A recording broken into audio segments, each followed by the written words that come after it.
증시가 급락을 했습니다. 이대로 증시는 꼬꾸라질 것인가 아니면 반등해서 다시 살아날 것인가, 시나리오를 함께 알아볼게요. 자, 어제 나스닥 마이너스 4%, 팡 3배 레버리지 마이너스 13%, 구글 5.5, 아마존 4.8, 애플 3.8, 어마어마한 하락폭을 보여줬죠. 잭슨 홀 파월 연설, 지금 물가 안정 불안정하다, 잡힐 때까지 긴축을 하겠다. 그리고 9월달 금리 인상에서 0.75% 금리 인상도 열어놨습니다. 하지만 제가 이어서 말씀을 드리겠지만 전부 다 정해진 시나리오 수순일 뿐이에요. 자, 이렇게 나스닥이 고점에서 바닥까지, 그리고 반등을 또 했죠. 마이너스 35% 하락, 그리고 고점까지 25% 반등, 그리고 고점에서 현재까지 8% 조정을 보이고 있어요. 제가 계속 말씀드렸죠. 자연스럽고 당연한 조정입니다. 이렇게 조정 없이 일자로 올라오는 이런 구간은 반드시 이런 조정이 필수예요. 그리고 제가 계속 말씀드렸던 제 시나리오를 일단 먼저 인지를 하셔야 돼요. 계속 말씀드린 7월 반등, 그리고 이후에 8, 9월 박스권 저점 잡기, 그리고 10월달 재차 반등할 것이다. 이거는 제가 갖고 있는 시나리오고, 물론 이게 맞는다는 건 아니에요. 어쨌든 내가 대응할 시나리오가 있어야 되기 때문에 나름 계획을 잡아보는 거죠. 자, 증시의 향방, 유가를 보면 됩니다. 반등 구간에 맞춰서 제가 이 박스권을 재설정을 했어요. 유가 같은 경우는 이렇게 바닥을 찍고 나서 반등 구간에 들어와 있습니다. 유가도 이렇게 급격하게 빠졌죠. 이런 반등은 자연스러운 구간이라는 겁니다. 물론 이렇게 유가가 급하게 엄청난 폭으로 상승을 한다는 이야기를 드리는 게 아닙니다. 이렇게 피크치고 하락하는 과정에 있어서 되돌림은 자연스러운 수준이라는 거예요. 그럼 유가가 어디까지인지는 모르겠지만 이렇게 박스권을 그리면서 반등을 이어갈 가능성이 있다는 거죠. 이 얘기는 뭐냐면 유가가 반등 박스권을 그린다. 이거는 증시가 하락 박스권을 그릴 수 있다는 이야기가 됩니다. 그리고 환율, 말씀드린 마지노선을 넘었죠. 1,400, 1,500원, 1,600원 금융위기 가는 거 아니냐, 이런 얘기까지 나오는데, 자, 환율 급등, 그럼에도 불구하고 지금 외국인이 사고 있어요. 이유가 뭘까? 우리나라 대표 주식 삼성전자, 외국인이 최근에 16일부터 계속 사고 있어요. 순매수 상태죠, 지금. 근데 제가 여러 번 말씀드렸죠. 환율이 이렇게 올라가는 구간, 여기서는 외국인이 환차손을 본다, 우리나라 주식을 갖고 있으면 손해를 본다 말씀을 드렸어요. 근데 환율이 이렇게 올라가고 있는, 피크를 치고 있는 이 상황, 왜 외국인들은 주식을 사고 있을까? 궁금하죠? 이유가 있습니다. 고환율, 환율이 올라가는 구간임에도 불구하고 외국인이 사고 있다는 것은 그만큼 증시가 싸다, 외국인들이 사기에 메리트가 있는 가격이다, 추가 조정이 물론 있더라도 바닥권이라는 의미예요. 외국인도 정확히 바닥에서 살 수 없어요. 하지만 이렇게 어느 정도 바닥권이라면은 물량을 모아갑니다. 환율이 1,300원이라는 것, 1달러를 주면은 우리 돈 1,300원으로 바꿀 수 있다는 거예요. 예전 환율이 1,000원일 때 외국인들 1,000만 달러를 우리 돈으로 바꾸면 100억으로 바꿨어요. 그런데 지금 바꾸면 130억으로 바꿀 수 있다는 얘기죠. 30억이 그냥 들어오는 거예요. 이렇게 환율이 높을 때 지금부터 싸게 우리나라 자산을 사 모은다는 거죠. IMF 때 그랬죠. 외국인들이 1,800, 1,900, 2,000원 갔던 그 환율, 그때 어마어마하게 떨어졌던 우리나라의 우량 자산들, 주식, 부동산 싹쓸이해 갔습니다. 평소에 4분의 1, 5분의 1 값에 사간 겁니다. 환율까지 감안을 하자면요. 그 얘긴 즉슨 지금 환율이 여기 고점에 있지만, 마지노선을 넘었지만, 물론 여기서 바로 떨어진다는 게 아니에요. 여기서 횡보를 할 수도 있고 조금 더 올라갈 수도 있어요. 이 기간이 좀 길어질 수도 있습니다. 한 달, 두 달 이상. 하지만 결국에는 이렇게 하향 안정화될 가능성이 높다. 환율 자체가 과매수권, 고점권에 있기 때문에 이렇게 환율이 시간이 좀 지나서 하락 안정화가 될 때, 그땐 이미 증시는 재반등이 있을 것이다. 증시가 바닥권에 있을 가능성이 높다는 거예요. 물론 증시가 단기간에 너무 많이 가파르게 올랐기 때문에 자연스러운 조정을 거치는 거는 자연스러운 과정이고요. 그럼 나스닥 조정 어디까지 갈까? 나스닥이 저항을 넘었지만 다시 빨려 들어왔어요. 그리고 제가 굉장히 중요한 구간이라고 말씀드렸던 12,500포인트, 여기도 넘었다 다시 빠졌죠. 여기서 안착을 했다면 박스권이 이 위에서 형성될 가능성이 있었는데, 어쨌든 지금 다시 아래로 이 저항권들 아래로 다시 빠졌기 때문에 이 구간, 여기서 박스권이 형성된 가능성이 있어요. 그리고 여기 이 보라색 180주 이동평균선, 이게 이런 식으로 움직이겠죠. 이렇게 180주 이동평균선이 이렇게 움직인다는 것, 박스권이 이 정도 의미 있는 구간에서 움직여지지 않을까, 조심스레 예측도 한번 해볼 수 있는 거예요. 기술적으로 본다면. 어쨌든 우리는 이 조정, 박스권을 염두에 둬야 된다. 물론 무조건 이게 여기까지 빠진다가 아니라 어디까지 빠질지는 아무도 모르겠죠. 그리고 이 증시 흐름이 바로 강하게 재차 뚫어버릴 수도 있어요. 이 흐름은 정확히 예측할 수 없기 때문에 시나리오를 세워보는 과정인 거죠. 그럼 코스피는 어떨까? 코스피는 자, 나스닥보다 미국 증시보다 약하다고 말씀드렸죠. 중요한 이 구간 저항 여기를 아예 못 뚫었어요. 미국 증시는 중요한 12,500포인트 뚫었죠. 어쨌든 뚫고 나서 빠져도 다시 빠진 건데 이 코스피 같은 경우는 중요한 저항 라인 자체를 아예 뚫지를 못했다는 거예요. 하지만 어쨌든 지금 고환율 너무 많이 올랐다. 환율이 하락 안정화될 때 빠르게 복구할 가능성도 있다. 이거를 우리가 염두에 둬야 되겠죠.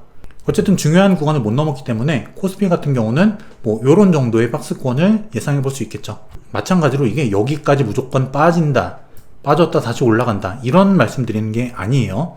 어디까지 빠질지는 아무도 모르고 빠지더라도 이게 더 빠질지 아니면 덜 빠질지 그건 아무도 모릅니다. 단지 예측을 하면서 우리는 과정을 시나리오를 예측해 보는 것 뿐이에요. 그리고 이 장단기 금리차 우리가 앞으로 경기 침체를 계속 대응하고 예측하면서 조심해야 될 이유가 바로 여기 있어요. 장단기 금리차 이게 10년물하고 2년물이거든요. 아래는 10년물과 3개월물. 이게 마이너스 역전이 되게 되면은 그 이후에 6개월에서 18개월 사이에 보통 경기 침체가 왔다 말씀을 드렸죠. 근데 자 이거 볼게요. 10년물과 2년물 그리고 10년물과 3개월물 거의 비슷하게 움직였어요. 항상. 근데 이 네모 박스 여기서부터 반대로 갑니다. 10년 2년물은 역전을 향해 갔는데 10년과 3개월은 올랐어요. 여기서 그래서 이 경기 침체 신호는 가짜다 이런 이야기도 나왔었는데 자 지금 어떤가 볼까요? 10년물과 2년물은 이렇게 여기선 이렇게 반대로 움직였지만 10년물과 2년물이 이렇게 마이너스를 찍었고 10년물과 3개월물 역시 지금 급락을 하면서 장단기 금리 역전 직전에 와 있다는 거죠. 이 얘기는 뭐냐면 이 경기 침체 신호가 신뢰도가 더욱더 올라갔다는 얘기예요. 10년물과 2년물 그리고 그나마 믿었던 10년물과 3개월물 둘 다 지금 역전을 향해 가고 있으면서 우리가 향후 6개월에서 18개월 정도 사이 조심할 필요가 있다는 거예요. 이 경기 침체가 코로나 때 그랬던 것처럼 이 신호 발생 후에 6개월에서 한 8개월 사이 이때 온다면 우리가 내년 초를 조심해야 될 거예요. 결국 내년 초부터 그 이후 약 1년 동안은 우리가 경기 침체가 언제 올지 모른다. 조심할 필요가 있다는 거예요. 그리고 실제 글로벌 경기 침체의 가능성을 굉장히 높게 보고 있는 펀드 매니저들이 굉장히 늘어났습니다. 글로벌 금융위기 때 그리고 코로나 때 그리고 현재예요. 비율이 굉장히 높아졌다는 거죠. 이렇게 이 경기 침체가 어쨌든 뭐 여러 가지 근거들이 있기 때문에 그냥 나오는 게 아니죠. 이 경기 침체에 대한 예상이라는 것 자체가. 그리고 빅쇼트 2008년 글로벌 금융위기를 예측해서 큰 돈을 벌었던 마이클 버리 실제 보유하고 있던 메타 같은 주식들을 다 팔았습니다. 그리고 교도소 기업 지오만 매수를 했는데요. 약세장을 어쨌든 이 사람도 보고 있다는 거죠. 물론 이 사람 말이 꼭 맞느냐 틀리냐 이런 얘기를 드리는 게 아니라 이런 예측들이 어쨌든 시장에 팽배해지고 있다. 말씀드린 장단기 국채금리 역전 이것만 보더라도 우리는 경기 침체를 분명히 예측하고 대응할 필요는 있다는 거예요. 그리고 실제 애플 주식 차트를 한번 볼게요. 애플 같은 경우도 지금 어떤 상태냐면 자 이렇게 고점이 점점 낮아지고 있어요. 자 이런 패턴인데 이런 경우에는 어떻게 되냐면 이렇게 왔다가 중간 정도 라인 치고 이렇게 반등하는 경우도 있고 했다가 이렇게 올라가는 경우도 있고 아니면 그냥 여기까지 빠지는 경우도 있어요. 하지만 이거는 추이를 보고 결정을 하는 거지 지금 상태에서 어디까지 갈지를 미리 예측할 수는 없습니다. 어쨌든 이 중요한 저항 라인에서 부딪히고 빠졌다는 거 이렇게 고점이 점차 낮아진다는 거는 증시 힘이 약하다는 이야기거든요. 고점을 넘을 수 있는 힘이 없다. 지금 진행되는 조정 그리고 제 시나리오 8월달 9월달에 조정이 있을 것 같다는 저의 생각이 거기에 어느 정도 힘을 실어주고 있는 현상이기도 합니다. 아직까지 저의 생각은 변함이 없어요. 7월달 반등, 실제 반등을 했죠. 그리고 8, 9월 조정과 박스권, 실제 8월달부터 조정이 일어나기 시작했어요. 그러면 10월달 반등이 일어날 거냐? 근데 이것도 정확한 게 아닙니다. 저의 그냥 예측일 뿐이니까 10월달 반등이 아니라 좀 더 반등이 빨리 올 수도 있어요. 아니면 반등 없이 계속 빠질 수도 있습니다. 그렇기 때문에 여러분들은 이 시나리오 저의 생각을 참고만 하는 거지 이대로 매매하시면 안 된다는 거예요. 저는 이게 틀려도 대응할 전략과 계획을 다 갖고 있기 때문에 상관이 없습니다. 이게 틀려도. 근데 이거에 그냥 따라서 매매하다가 이게 틀려버리면 여러분들이 큰 손실을 볼 수 있기 때문에 제 생각은 그냥 참고만 하고 판단은 스스로 하셔야 돼요. 그럼 마지막으로 요약 정리를 해드리겠습니다. 자, 일단 급등에 따라서 증시 조정 구간인데 증시가 반등을 했죠? 저는 7월달에 반등을 하고 8, 9월달에 조정 박스권이 일어날 거라고 생각을 했어요. 왜냐면 증시도 너무 급격하게 올랐죠. 반등이 너무 급격하게 일어났단 말이에요. 그러면 조정은 필수 불가결한 요소다. 아니나 다를까 증시는 반등을 하고 빠집니다. 그 빠지는 과정에서 어떤 일이 일어나죠? 시장의 악재들, 그리고 파월이 어떤 이야기를 했느니, 잭슨홀 미팅이 어쩌느니 저쩌느니 이런 이야기가 나와요. 결국 증시 하락을 정당화시키는, 조정을 정당화시키는 이런 현상과 정황들이 퍼즐로 맞춰지고 있다는 거예요. 결국 증시는 움직이는 대로 움직입니다. 움직여야 할 시나리오대로 움직이면서 정황은 거기에 맞춰서 따라간다는 거예요. 해석이 거기 맞춰진다는 겁니다. 결국 우리는 이 조정이 한 달 정도 이어진다면, 한 달 반 이렇게 이어진다면 박스권 대응을 할 수밖에 없어요. 그리고 말씀드렸듯이 환율은 지금 고점 1,300원을 훌쩍 넘어서 계속 오르고 있는데 외국인들은 왜 살까요? 메리트 있는 가격이다. 지금 외국인이 1,300원 이상의 환율로 우리나라에 들어왔을 때, 지금 금융위기가 아니기 때문에 그 가격에 들어온다면 조금 더 오르더라도 반드시 환율은 하락 안정화될 가능성이 높다. 싼 가격대라면 어느 정도 외국인이라도 단기 환손실을 감수할 수 있다는 거예요. 만약에 지금이 금융위기라면 환율이 1,400, 1,500 더 올라가겠죠? 근데 그런 상황이 아니라는 거예요. 금융위기가 지금 아니라는 겁니다. 그래서 제가 7월 달에 반등이 있을 거라고 예상을 했던 거고, 그리고 실제 금융위기가 아니라면 외국인들이 이런 고환율에 들어와서 지금 우리 주식을 사고 있는 이 상황 정당화가 된다는 거예요. 그리고 투자 전략, 지금 조정 구간이죠. 마지막 상승을 위한 매수 기회가 될 수 있다는 거예요. 박스권 중하단, 이게 물론 박스권이 제가 대략 만들어 놓긴 했지만 이게 어디까지 빠질지는 모릅니다. 그렇기 때문에 어느 정도 조정이 일어났을 때 분할로 매수를 해 간다면 이번에 하락하는 이 조정이 좋은 마지막 상승에서 빛을 발할 수 있는 그런 기회가 될 수도 있을 것 같다. 조심스럽게 예측을 해봅니다. 그리고 실제 트레이딩을 잘하는 분이라면 이 박스권일 때 돈을 많이 벌어요. 하단에 사고 상단에 파는 거죠. 근데 개미들, 일반 대중의 심리로서 이 박스권 장세를 만나다 보면은 이런 경우가 굉장히 많거든요. 박스권 안에서 상승을 합니다. 그러면 어떤 생각을 하냐면, 반등하나 보다, 지금 다시 상승장 가나 보다 하고 고점 박스권 그 상단 부분에서 막 사요, 개미들이. 근데 박스권이기 때문에 다시 맞고 떨어집니다. 틀렸구나 하고 다시 박스권 중단 하단에서 다시 팝니다. 여기서 손실이 발생하죠? 근데 다시 박스권 하단에서 다시 반등해서 올라요. 그러면은 이번엔 진짜 가나보다 하고 그 상단 부분에서 또 삽니다. 근데 맞고 또 떨어지죠? 그럼 하단에 또 팔아요. 이게 반복되면서 박스권 장세에서 개미들이 굉장히 많이 털려 나갑니다. 이 기간 조정, 이거를 조심해야 되는 이유기도 해요. 그래서 내가 트레이딩이나 이 시장을 보는 눈이 없다면 섣불리 매매, 트레이딩 같은 단타를 했다가는 오히려 내 계좌가 녹을 가능성도 있어요. 실제 저 같은 경우는 위에 고점에서 어느 정도 현금화를 일부 종목만 했어요. 다 판 게 아니라 일부 종목만 팔아서 이게 하락했을 때 추가로 매수하는 전략을 가져가려고 합니다.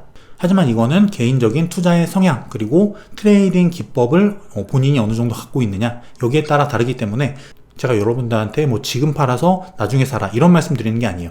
이거는 여러분들이 각자 판단할 영역이고, 그리고 이미 고점에서 8%가 빠졌죠. 저 같은 경우는 이미 더 높은 곳에서 현금화를 일부 했기 때문에, 그리고 이게 떨어졌다가 다시 그걸 뚫고 다시 간다고 하더라도 저는 그 부분에서 다시 살 수가 있어요. 어느 부분에서 저는 다시 살 거다라는 계획이 다 있기 때문에 트레이딩을 할 수 있는 거지, 여러분들이 이런 계획도 없이 그냥 이 사람이 여기서 팔았다고 하니까 나도 지금 팔아서 나중에 여기서 사야겠다, 이거는 어렵다는 거예요. 그렇기 때문에 여러분 같은 경우는 스스로 시나리오를 세워서 중기적인 그 흐름을 따라가는 게 가장 좋습니다. 트레이딩 단타 매매보다는요. 그리고 일부 종목들, 제가 판 종목도 그랬고 기술적으로 봤을 때 좋지 않은 움직임도 있어요. 물론 기업 분석 상으로, 산업 분석으로 봤을 때도 그렇고 일부 종목은 안 좋을 수 있습니다. 하지만 이 와중에도 지금 올라가는 종목들이 있죠. 시장 상황 무관하게 성장할 수 있는 그런 기업을 찾는 게 중요합니다. 그런 기업은 이런 단타, 박스권 매매 이런 거 다 필요 없어요. 그냥 저렴할 때 저렴한 구간에서 사서 모아가서 가치가 발현될 때 위에서 팔면 됩니다. 개인 투자자분들이 내가 시장을 굉장히 어렵게 분석을 해서 어디서 사서 어디서 팔 거야, 이거는 굉장히 힘든 일이에요.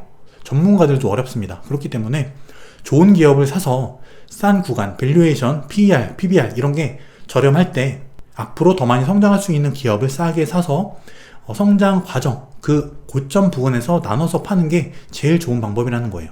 전 여러분들께 어느 정도 제 시나리오를 말씀드리는 과정이기 때문에 이런 뭐 짜잘한 것들을 다 말씀드리는데, 실제 여러분들이 투자할 때는 이런 짜잘한 것들을 다 보면서 투자하지 않죠. 그렇기 때문에 좋은 종목을 지금 꾸준히 계속 발굴하는 게 제일 중요하다. 그리고 경기 침체 계속 말씀드리죠.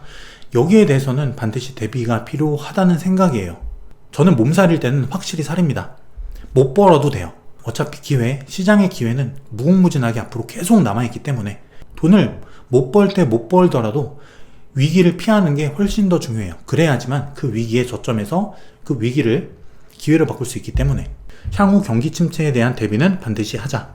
하지만 어쨌든 제가 가진 생각은 어쨌든 박스권 조정이 있은 후에는 반등이 한 번은 올 것 같다. 마지막 경기 침체 전에 한 번 반등장은 올 것 같다.